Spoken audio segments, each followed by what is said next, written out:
Hello guys, welcome back to my YouTube channel mommy's কিচেনে আপনাদের স্বাগত জানাচ্ছি। আজকে আবার চলে এসেছি একটা নতুন রেসিপি নিয়ে।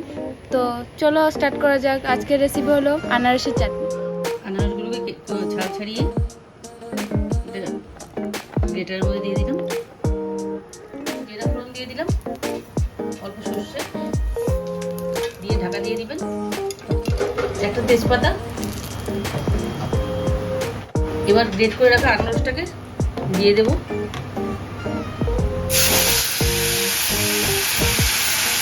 হাতে কতগুলো গোটা গোটা রেখেছিলাম আনারস, সেগুলো দিয়ে দেবো, খেতে একটু ভালো লাগবে। এটা একটু নাড়িয়ে ছাড়িয়ে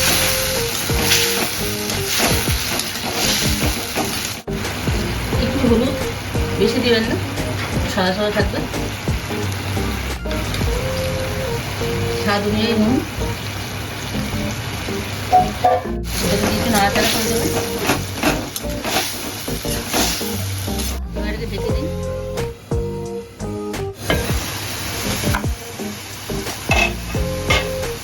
দেখুন আনারসটা প্রায় ফুটে হয়ে গেছে আর ভাজা ভাজা হয়ে গেছে।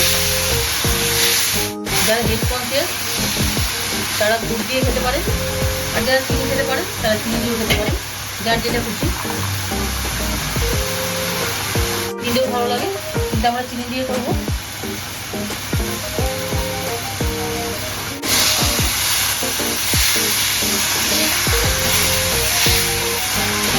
চিনিটা বলতে থাকলে একটু জল থাকবে,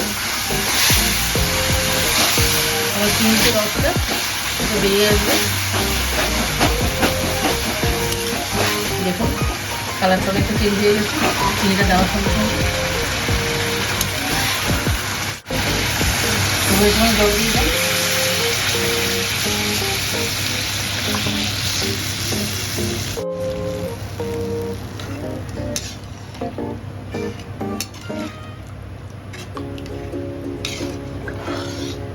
এবার এটাকে ভালো করে নাড়াচাড়া করে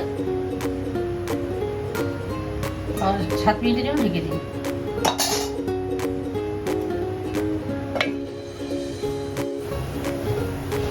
এবার ঢাকাটাকে করুন।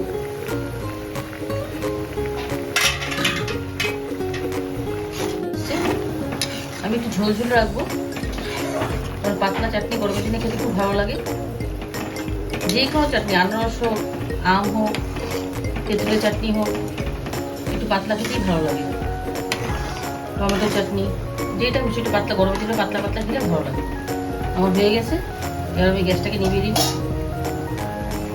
সো ফাইনালি আমাদের আনারসের চাটনি রেডি।